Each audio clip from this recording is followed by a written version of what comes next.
자, 하나님의 말씀 생각하겠습니다. 사도행전 13장 21절에서 22절까지 봅니다. 그 후에 그들이 왕을 구하거늘 하나님이 베냐민 지파 사람 기스의 아들 사울을 40년간 주셨다가 패하시고 다윗을 왕으로 세우시고 정하여 이르시기를 내가 이새의 아들 다윗을 만나니 내 마음에 맞는 사람이라 내 뜻을 다 이루리라 하시다니. 아멘. 오늘 먼저 한번 그림을 하나 보고 시작하겠습니다. 자, 여러분 이것이 뭔지 아시겠어요? 예, 이스라엘의 국기입니다. 이스라엘 국기는 가운데 보면 육각형의 별이 있지요. 이 육각형 별을 일컬어서 다윗의 별 혹은 다윗의 방패, 그렇게도 말을 합니다. 이것이 바로 오랫동안 유대인들을 상징한 상징으로 사용되어 왔어요. 그런데 여러분, 이스라엘 사람들이 왜 이렇게 다윗의 별을 이 국기 가운데 이렇게 두었을까요? 물론 이것이 상징적으로 오랫동안 유대인들을 상징한 그런 문양으로 사용되기도 했지만은 더 중요한 것은 다윗이 그만큼 이스라엘 민족 가운데 중요한 인물이라는 거예요. 다윗은 이스라엘 역사상 가장 전성기를 구가했던 왕이고 또 하나님의 사랑을 많이 받았던 사람입니다. 그만큼 하나님을 사랑했고 또 그리고 하나님께서 그를 축복하셔서 늘 그와 동행하셨어요. 그리고 장차 오게 될 메시아도 이 다윗의 후손 가운데서 나와서 다윗 왕국을 재건할 것이다라고 현대 이스라엘 사람들도 그렇게 지금도 믿고 있죠. 또 우리 기독교에서도 다윗은 아주 중요한 사람인 것은 두말할 필요가 없습니다. 그런데 이 다윗은 처음부터 왕이 된 사람은 아니에요. 최초로 이스라엘의 왕으로 세움을 받은 사람은 사울입니다. 그런데 사울은 왕으로 세움을 받은 뒤에 처음에는 참 잘했어요. 그렇지만 점점 이게 자기가 잘하니까 교만해지면서 나중에는 하나님의 버림을 받게 됩니다. 그리고 이 사울을 피하시고 새로 세운 왕이 누구냐면 다윗이에요. 그런데 이 사무엘상 16장에 보면 하나님이 이 다윗을 왕으로 세우실 그 상황을 이렇게 자세하게 묘사하고 있습니다. 하나님이 선지자 사무엘을 보내서 왕을 사울을 대신해 세우려고 하시는데 누구를 세우라고 말씀하시는 것이 아니고 이 베들레헴으로 가서 이새의 아들 중에서 왕을 세우라 이렇게 말씀하셔요. 그런데 이 이새의 집에 가보니까 아들이 무려 8명이나 되는 거예요. 그래서 아들 하나씩 이제 이 사무엘 앞으로 나오는데 제일 먼저 맞이인 이 엘리압이라는 사람이 딱 이게 사무엘 앞에 섰습니다. 이 사무엘이 보니까 엘리압이 키도 크고 용모도 훤칠하고 정말 멋있는 사나이 중에 사나이인 거야. 그러니까 이 사무엘의 마음속에 생각하기를 이 사람이야말로 하나님이 기름 부으실 사람이구나 하고 그렇게 마음먹고 딱 기름 부으려고 하는데 하나님이 그를 딱 제지하시는 거예요. 그러면서 하시는 말씀이 그의 용모와 키를 보지 말라. 내가 이미 그를 버렸노라. 내가 보는 것은 사람과 같지 않으니 사람은 외모를 보거니와 나 여호와는 중심을 보느니라. 그렇게 말씀하시는 거예요. 그런 내 마음 중심을 볼 때 그 장자가 엘리압이라는 사람이 왕이 되는 게 아니다는 거죠. 그러니까 다음 둘째가 또 그 앞에 서고 셋째가 등장하고 이러면서 7가지까지 다 지나갔는데도 하나님이 왕으로 택하지 않으시는 거예요. 그런데 그 자리에 없던 막내가 저 들에 양을 치고 있는데 그 아들을 불러라. 그가 다윗인 거예요. 그래서 다윗을 보면서 이가 바로 그니 기름을 일어나 기름을 부으라. 하나님이 사무엘에게 그렇게 말씀하신 거죠. 그런데 일어나서 그를 왕을 삼으라 기름을 부으라는 그 장면을 오늘 우리가 읽은 사도행전에는 이렇게 설명합니다. 내가 이새의 아들 다윗을 만나니 내 마음에 맞는 사람이라 내 뜻을 다 이루리라. 지금 하나님께서 다윗을 만나니까 이 사람이 내 마음에 맞는 사람이라는 거죠. 내 마음에 맞는다, 이 말은 쉽게 말하면 내 마음에 쏙 드는 사람이라는 거예요. 개역 성경에는 내 마음에 합한 사람 이렇게 번역을 했습니다. 그러니까 하나님이 마음의 중심을 보셨을 때에 그 마음 중심이, 다윗의 마음 중심이 꼭 내 마음에 합한 사람, 내 마음에 드는 사람, 내 마음에 맞는 사람, 바로 그런 사람이라는 거예요. 그래서 하나님께서 이 다윗을 기름 부어서 왕으로 세우시는 거지요. 하나님께서는 이 다윗을 왕으로 세우시고 난 뒤에도 이 다윗은 사울과는 달리 계속적으로 하나님의 사랑을 받았어요.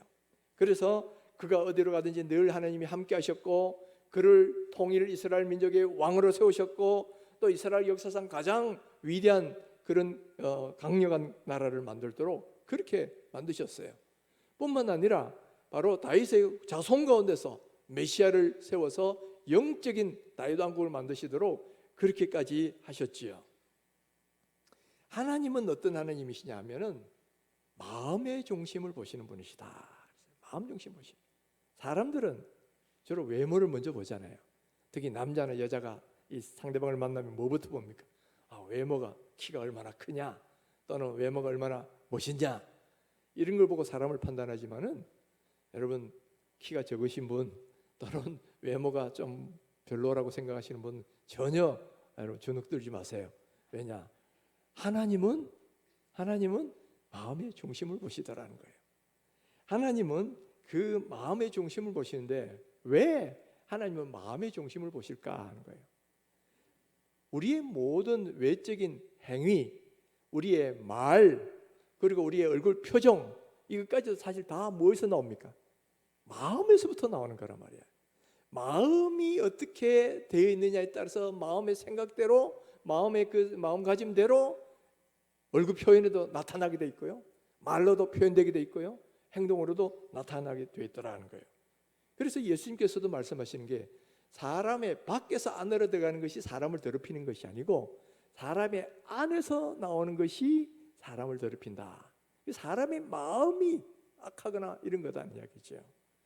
그러니까 잠언 4장 23절에서는 모든 지킬 만한 것 중에 더욱 내 마음을 지키라. 생명의 근원이 이에서 남이니라. 이렇게 말씀하셨잖아요. 우리 마음에서 모든 생각과 또 모든 그 행동이나 이게 마음가짐이 다 나온다는 거예요. 그러니까 이 마음을 지켜야 우리가 살 수 있고, 마음을 지켜야 우리가 상 받을 수가 있다는 이야기예요. 자, 하나님은 우리의 마음의 중심을 보신다면 여기서 아주 대단히 중요한 질문 하나를 우리가 해보셔야 됩니다. 하나님이 마음의 중심을 보신다면 나는 과연 어떻게 보실까? 하나님이 나를 보셨을 때 내 마음에 쏙 드는 사람이다 이렇게 말씀해 주실까? 아니면 저 마음은 참 형편없구나 이렇게 아주 그냥 책망하시는 그런 사람일까 하는 거예요. 여러분, 이 질문 정말 대단히 중요한 질문이에요. 정말 오늘 우리가 꼭 반드시 물어봐야 될 질문, 하나님은 나를 어떻게 보실까? 사람은 뭐 그런 말이 있죠. 10길 물속은 알아도 한 길 사람 마음속은 알 수 없다 그런 거예요. 사람은 아무리 어떤 사람을 오랫동안 관찰한다고 해도 그 사람 모든 됨됨이를 다 알 수는 없는 거예요. 또 심지어는 자기도 자기 자신 속에 있는 거 다 모릅니다.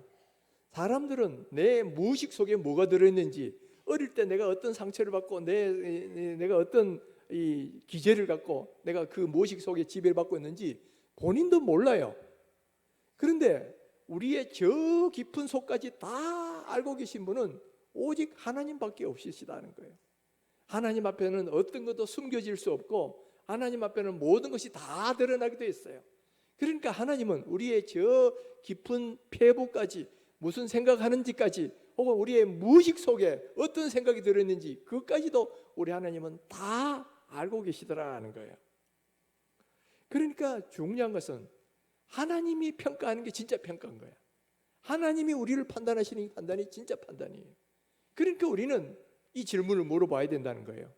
하나님은 나를 보실 때 과연 어떻게 보실까?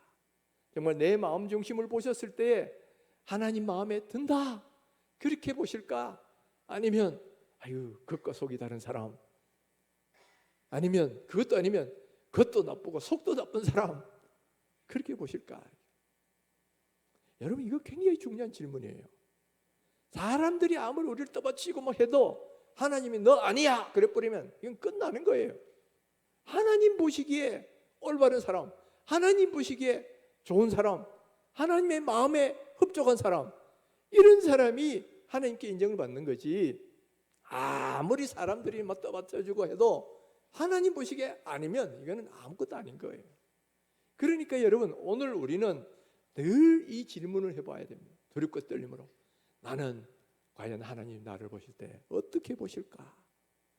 그러면서 동시에 또 이 질문을 또 물어야 됩니다. 나는 어떻게 하면 다윗처럼 하나님의 마음에 흡족한 사람, 하나님의 마음에 합한 사람이 될 수 있을 것인가? 바로 이 질문을 물어보고 또 기도하고 노력해야 한다라는 거예요.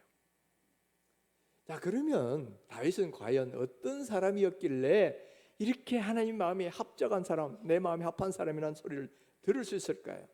그리고 어떻게 하면 우리도 다윗처럼 하나님에 맞는 사람이 될 수 있을까 하는 거예요. 우리가 직접적으로 다윗의 마음속에 들어가 볼 수는 없지만은 다윗의 행적을 기록한 사무엘상 하서나 혹은 다윗이 자기의 심정을 토해놓은 이 시편 같은 것을 읽어보면 간접적으로 다윗의 됨됨을 우리가 이해할 수가 있어요. 우리가 이 성경을 토대로 쭉 살펴보면 참 다윗의 어떤 성품들 혹은 그 마음을 중심을 알 수 있는 것들이 여러 가지가 있지만은 크게 한 4가지로 정리해 볼 수가 있어요. 첫 번째는 다윗은 어떤 사람이냐면 하나님을 사랑하고 하나님을 간절히 열망하는 사람이었다라는 거예요. 여러분, 어떤 사람이 하나님의 사랑을 받겠어요? 하나님을 사랑하는 사람이 하나님의 사랑을 받는 거예요. 예수님께서도 요한복음 14장 21절에 이렇게 말씀하셨죠. 나의 계명을 지키는 자라야 나를 사랑하는 자니 나를 사랑하는 자는 내 아버지께 사랑을 받을 것이요 나도 그를 사랑하여 그에게 나를 나타내리라. 하나님을 사랑하는 자가 하나님도 그 사람을 사랑하신다는 거예요. 나도 그를 사랑할 것이고 나도 그에게 나를 나타내 주실 것이다. 그렇게 말씀하는 거죠. 하나님을 사랑하는 자가 하나님의 사랑을 받는 법이에요. 그러니까 이 다윗이 하나님의 사랑을 그렇게 듬뿍 받았던 이유가 뭐냐면 하나님을 그만큼 사랑했다는 거예요. 시편 18편 1절에 보면 다윗은 이렇게 고백을 합니다. 나의 힘이신 여호와여, 내가 주를 사랑하나이다. 내가 주를 사랑하나이다. 여러분, 사랑하면 원래 이런 고백을 하게 돼 있어요. 요즘 뭐 이상한 변호사 우영우라는 드라마가 아주 또 오징어 게임만큼 인기를 얻고 있다 그러는데, 거기에도 보면 이 자폐증인 이 우영우 변호사가 자기 사랑을 고백하는 장면이 나와요. 근데 이 제대로 정상적으로 고백을 못하니까 내 가슴이 많이 때는 거 보니까 내가 무척 당신을 사랑하는 것 같습니다 하고 이렇게 고백을 해요. 여러분, 사랑하면 그런 고백이 형태는 조금 달라도 나오게 돼 있다 이 말이에요. 지금 다윗은 내가 여호와를 사랑합니다 하고 이렇게 고백하죠. 그런데 이 말이 빈말이 아니다는 것은 성경 곳곳에 보면 그 진심이 잘 드러나 있어요. 어떤 사랑하면 그 사랑하는 사람을 자꾸 보고 싶어하고 열망하잖아요. 그런 마음이 이 시편 곳곳에 아주 절절하게 비어 있습니다. 다윗은 하나님을 얼마나 열망을 했느냐 하면은 하나님 앞에 자기가 바라는 소원이 한 가지 있는데, 그게 뭐냐? 성전에 살면서 하나님을 바라보고 하나님을 소망하는 것이, 그것이 바로 나의 소원이라는 거예요. 27편 4절을 보면 내가 여호와께 바라는 한 가지 일, 그것을 구하리니 곧 내가 내 평생에 여호와의 집에 살면서 여호와의 아름다움을 바라보며 그의 성전에서 사모하는 그것이라. 여러분, 우리가 하나님께 구하는 소원은 뭐겠어요? 우리 자녀 좀 잘 됐으면 좋겠고, 어디 내 집 마련을 했으면 좋겠고, 또 어디 멋있는 데가 여행이나 한번 해봤으면 좋겠고, 주로 이런 걸 소원으로 삼고 있습니다. 그런데 다윗은 뭘 바라는 소원으로, 한 가지 소원으로 삼았냐면 내가 여호와의 집에 거하면서 여호와의 집에 살면서 여호와를 아름다움을 바라보고 그의 성전을 사모하는 그것이 내 소원이다, 이렇게 고백을 하고 있잖아요. 참 얼마나 하나님을 사랑하고 사모했으면 이렇게까지 고백하느냐는 거예요. 뿐만 아니라 다윗은 도망하는 가운데서도 아주 열악한 환경 가운데서도 하나님을 열망하고 사모했다는 거예요. 이 다윗이 사울을 피해서 유다 광야라는 곳에 도망갔는데 그 풀 한 포울이 없는 유다 광야에서도 이렇게 노래를 합니다. 하나님이여, 주는 나의 하나님이시라. 내가 간절히 주를 찾되 물이 없어 마르고 황폐한 땅에서 내 영혼이 주를 갈망하며 내 육체가 주를 앙모하나이다. 여러분, 풀 한 퐁이 없고 물 없는 이 광야에 들어가면, 그리고 이 사울을 피해서 도망다니면 주로 무슨 생각을 하게 됩니까? 어떻게 하면 물 구할 수 있을까? 먹을 거 어떻게 좀 장기적으로 비축하며 오랫동안 버틸 수 있을까? 어떻게 하면 사울에게 돌키지 않고 계속해서 숨어 지낼 수 있을까? 뭐 이런 거 생각하게 돼 있단 말이에요. 그런데 다윗은 그런 상황 속에서도 바로 하나님을 앙망하고 주를 갈망한다. 마치 물을 갈망하는 것처럼 하나님을 갈망하고 주를 상모하나이다. 이렇게 고백을 하고 있다는 거죠. 참 대단하잖아요. 또 그 다음에 계속해서 63편 이어지는 구절에서 뭐라고까지 하냐면, 내가 밤중에 침상에서 주를 묵상하고 새벽에 주를 읊조릴 때 주를 찬양합니다. 이렇게 또 말을 하고 있단 말이에요. 여러분, 사람의 관심이 어디가 있느냐는 것을 알려면 밤에 침상에서 자기 전에 무슨 생각하느냐 보면 알 수 있어요. 자녀들을 늘 생각하는 사람은 자녀들 내일을 어떻게 할까 뭐 이런 거 생각하고 있고, 주식에 관심 있는 사람은 잠자리에서 주식이 어떻게 되냐 이런 거 생각을 합니다. 그런데 이 다윗은 밤중에 잠자리에서 무슨 생각을 했냐? 하나님을 묵상했다는 거예요. 아침에 새벽에 눈을 뜨면 제일 먼저 하나님을 읊조리고 하나님을 찬양하는 그런 일을 했다라는 거예요. 이것은 얼마나 하나님을 대한 열망이 많았고 하나님에 대한 사랑이 많았는지를 잘 보여주었다라는 거예요. 여러분, 이 정도 되니까 하나님의 사랑을 받는 거다라는 거예요. 여러분, 하나님을 사랑하는 사람은 주의 전을 사모합니다. 이 자리에 나와서 예배하는 것을 사모한다는 거예요. 여러분, 오늘 이 자리에 나오실 때 어떤 마음으로 오셨어요? 아유, 이게 언제 빨리 끝나면 또 나가서 뭐 어디 가고 뭐 하고 이런 생각으로 가득 차 있으세요? 아니면 이 자리에 오는 것이 즐거움이 되고 기쁨이 되고 예배하는 것이 또 이렇게 하나님 말씀 듣는 것이 은혜가 되고 감격이 되느냐 이 말이에요. 바로 여기에 내가 얼마나 하나님을 사모하는 거냐 달려 있어요. 또 뿐만 아니라 어렵고 힘든 순간에도 혹은 잠자리에 들었을 때도 하나님을 묵상하고 하나님을 생각하고 있다면 그런 사람이 바로 진정으로 하나님을 사랑하는 사람이다 하는 거예요. 내가 얼마나 하나님 생각을 많이 하느냐가 하나님을 사랑하는 그 정도라고 볼 수가 있더라는 거죠. 여러분, 이런 점에서 나는 얼마나 하나님을 사랑하고 있는지요. 정말 오늘 우리 마음속에도 하나님께서 다윗과 같이 하나님을 사랑하고 열망하는 그 심정을 우리에게도 동일하게 허락해 주시기를 주의 이름으로 축원합니다. 두 번째, 다윗은 하나님을 믿고 전적으로 하나님을 의지했다라는 거예요. 이 블레셋과 이스라엘 사람의 전쟁이 벌어졌을 때에 블레셋 진영에서는 골리앗이라는 장수가 났었습니다. 이 골리앗은 키만 해도 한 3m가 넘고 힘도 엄청난 센 그런 거인이에요. 그러니까 이스라엘에서도 내노라는 장수들도 전부 그 앞에서 벌벌벌 떨면서 아무도 나서지 못했어요. 그랬을 때 당돌하게도 어린 소년 다윗이 내가 저를 무찌르겠다 하고 분연히 일어나는 거예요. 왜냐? 이 골리앗이 하나님을 욕하거든. 하나님을 모욕하는 걸 도저히 들을 수가 없다는 거예요. 그래서 분연히 일어나서 내가 저 골리앗을 쳐부수겠습니다. 그러면서 나선 거예요. 여러분, 그 어린 소년이 어떻게 담대하게 겁도 없이 이렇게 골리앗에게 나설 수가 있었느냐? 하루 강아지 범무서운 줄 몰라가지고 골리앗이 얼마나 힘센지 몰라가지고 그렇게 나간 걸까요? 아니에요. 다윗도 이미 이때는 이미 철들 만큼 다 들었고 골리앗이 얼마나 무서운 사람인지 다 알아요. 그러나 그에게는 믿는 존재가 있었단 말이에요. 바로 하나님을 믿는 거예요. 하나님을 신뢰하고 하나님이 나와 함께 계시고 하나님이 나를 이기게 만들어주신다. 이걸 믿으니까 담대하게 골리앗을 향해 나가는 거예요. 이 골리앗을 향하여 이렇게 이 다윗이 말을 했습니다. 너는 칼과 창과 단창으로 내게 나오거니와 나는 만군의 여호와의 이름 곧 네가 모욕하고 있는 이스라엘 군대의 하나님의 이름으로 내게 나아가노라. 이 말은 뭐예요? 하나님을 절대적으로 신뢰하고 나간다는 거예요. 그러니까 전혀 두려움 없이 하나님이 나와 함께 계신다, 이 믿음이 있으니까 두려움 없이 나가서 싸웠고 이겼고 전쟁을 승리로 이끌었다는 거예요. 여러분, 다윗은 그의 일생 동안 죽음의 고비를 참 많이 넘겼던 사람이에요.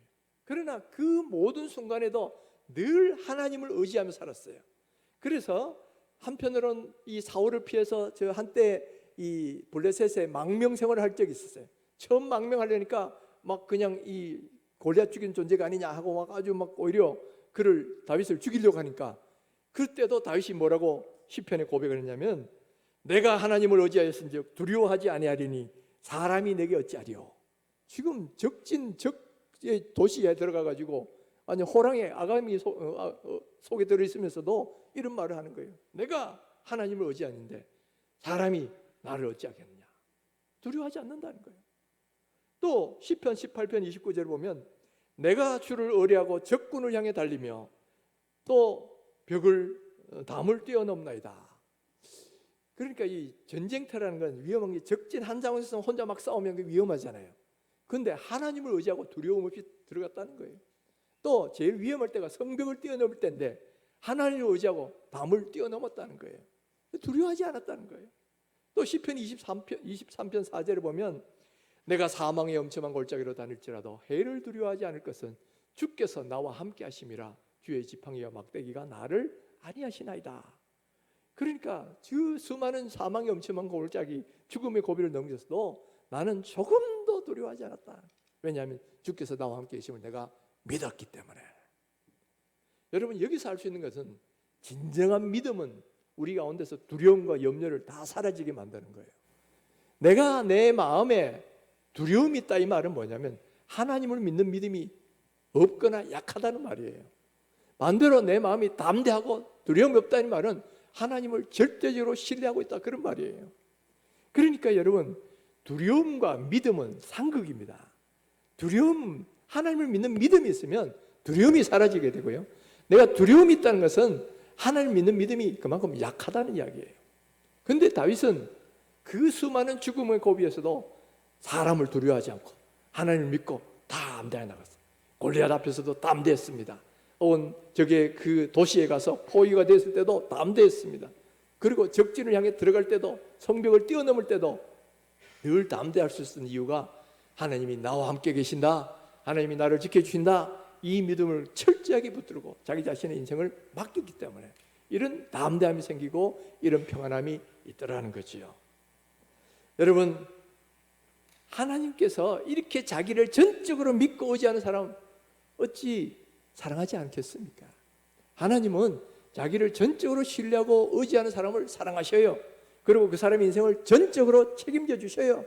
그러니까 그 뒤에 모든 다윗의 인생을 하나님이 인도해 주시고 함께 해주시고 좋은 길로 인도해 주셨잖아요. 여러분, 바로 이러니까 하나님의 사랑을 받는 거다. 오늘 우리 마음속에도 하나님을 믿는 절대적인 믿음을 하나님 주시기를 바랍니다.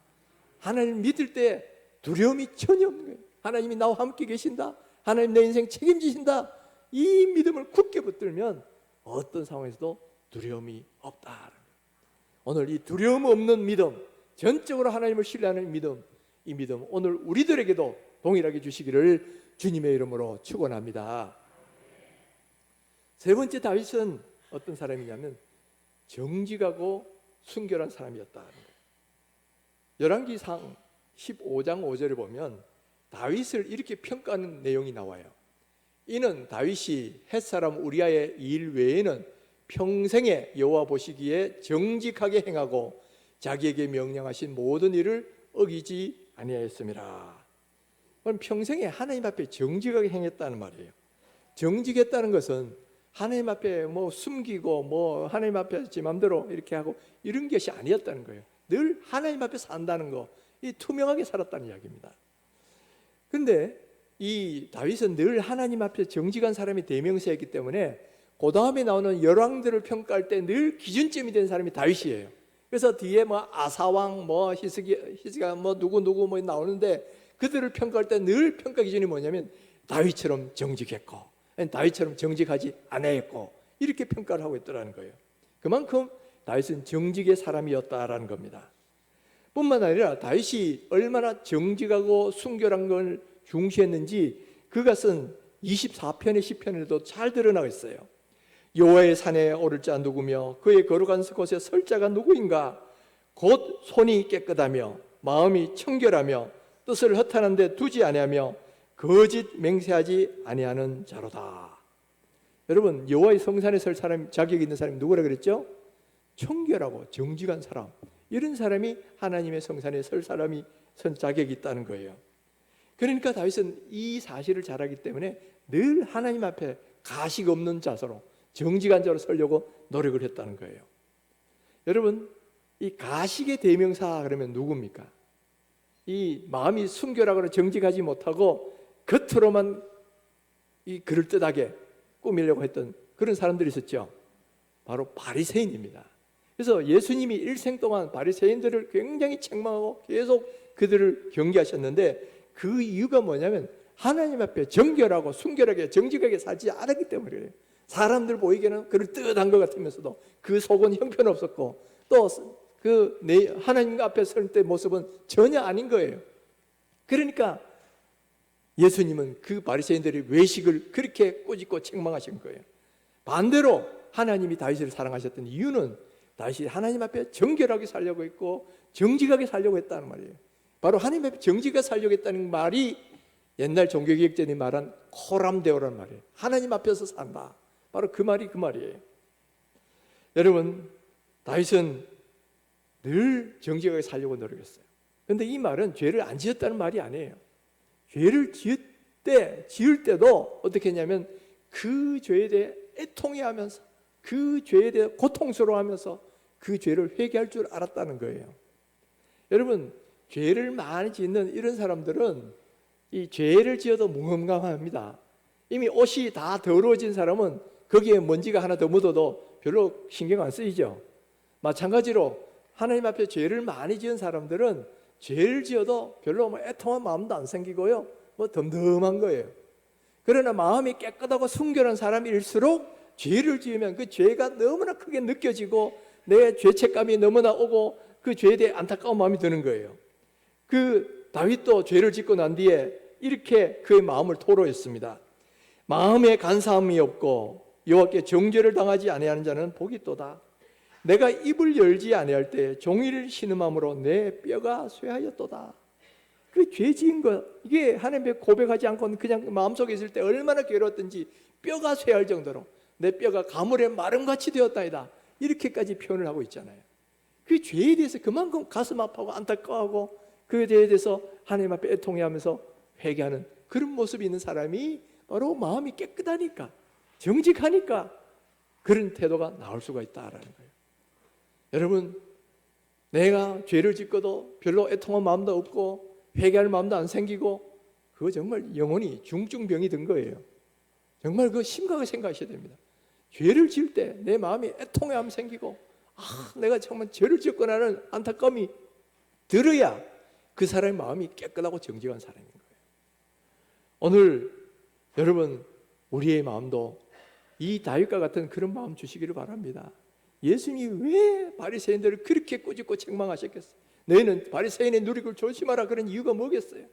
우리는 자꾸만 사람들에게 보이기에는 겉은 그럴듯하게 만들면서 속은 그렇지 못한 그런 이중적인 모습이 나오기 때문에 바로 그런 사람처럼 되지 말라는 거예요.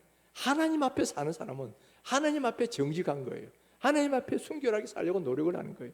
그러다가 어쩌다 죄를 지으면 그것이 너무 안타까워서 애통해하면서 회개하는 그런 사람이 진정으로 하나님이 사랑을 받는 하나님 마음에 합한 사람이 된다는 거죠. 우리가 신약을 보더라도 예수님이 나다나엘이라는 제자를 부르셨어요. 그러면서 나다나엘을 보실 때 뭐라고 평을 했냐면은, 보라, 이는 참으로 이스라엘 사람이라 그 속에 간사한 것이 없도다. 표리부동하지 않고 그 마음이 참 간사한 것이 없는 그런 사람이 참 이스라엘 사람이다. 그렇게 평하셨죠. 바로 다윗 같은 사람이 참 이스라엘 사람이고요, 이 나다넬 같은 사람, 간사한 것이 없는 사람이 바로 참 이스라엘 사람이다. 여러분, 그런 의미에서 내 자신을 한번 돌아보세요.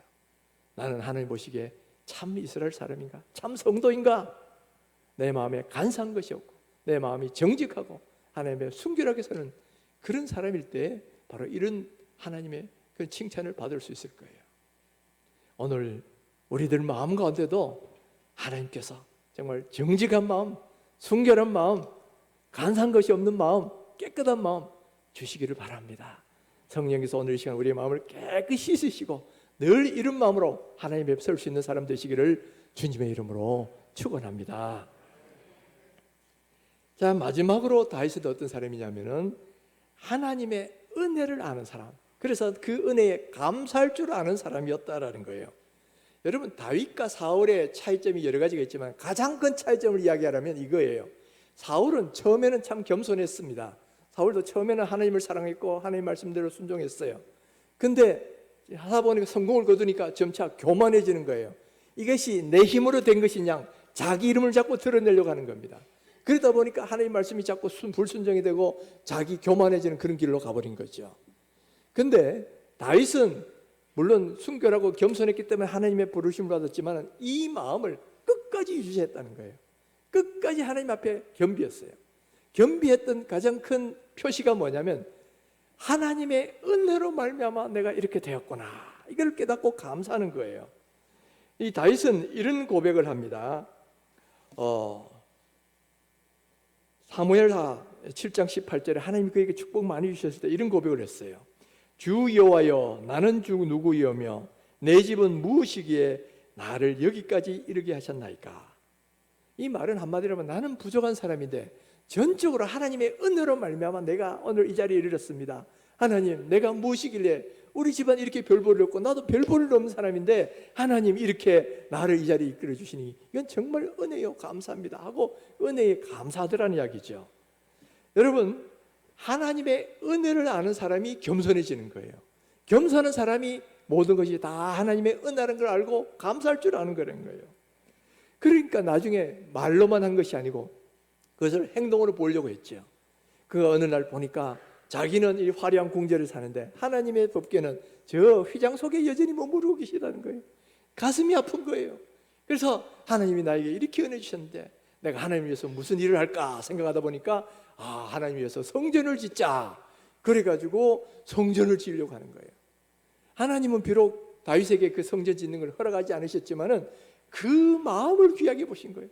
그래, 네가 나를 위해서 성전을 지으려고 하는구나.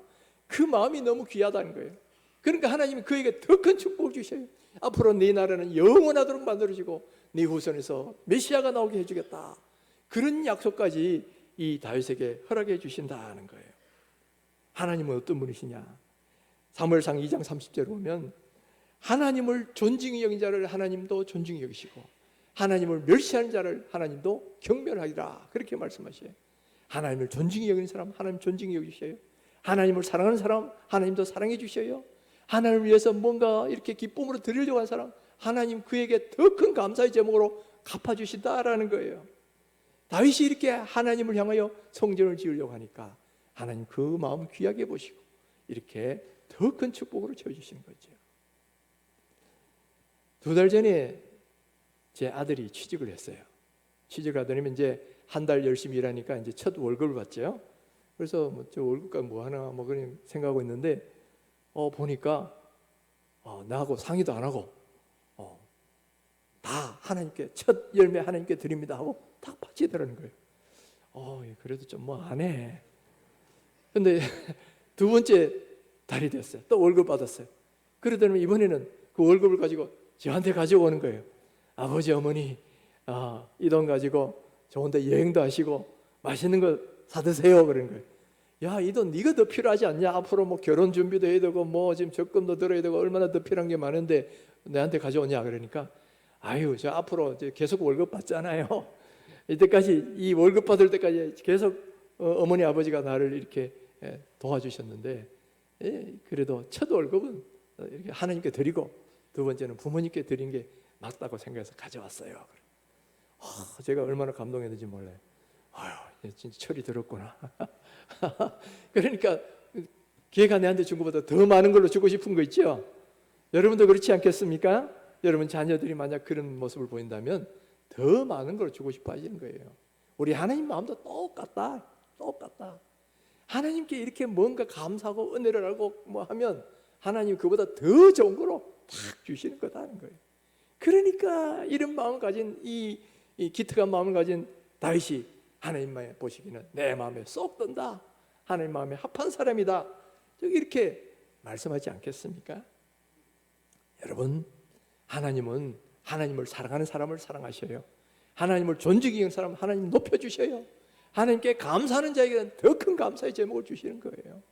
바로 이런 마음으로 다윗은 하나님을 사랑했고 하나님을 존귀하게 여겼고 하나님께 늘 감사한 마음을 가지고 사니까, 그래 너 내 마음에 쏙 든다, 내 마음에 합한 사람이다, 그러면서 왕으로 세워주시고, 또 왕이 되어서도 계속 그런 마음을 가지니까 더 큰 축복으로 계속 그에게 함께해 주시더라는 거예요. 이것이 바로 다윗이 하나님의 마음에 합한 비결이고 이유였다라는 거예요. 오늘 우리도 다윗처럼 하나님 마음에 합한 사람 되기를 원합니다. 그러려면 여러분 다윗처럼 하나님을 열심히 사랑하고 하나님을 열망하는 사람 되십시다. 여러분 다윗처럼 전적으로 신뢰하고 전적으로 우리 자신을 의지하는 사람 되십시다. 또 다윗처럼 하나님 앞에 정직하고 순결한 사람 되도록 여러분 힘쓰세요. 그리고 다윗처럼 하나님의 은혜에 감사할 줄 알고 은혜를 갚으려고 하는 그런 마음을 가지시면 하나님이 너도 내 마음에 쏙 든다 그러시면서 더 큰 은혜로 채워주실 줄 믿습니다. 오늘 성령께서 우리 가운데 오셔서 우리 마음을 변화시키셔서 정말 다윗처럼 이런 마음으로 바꿔주시기를 주님의 이름으로 축원합니다.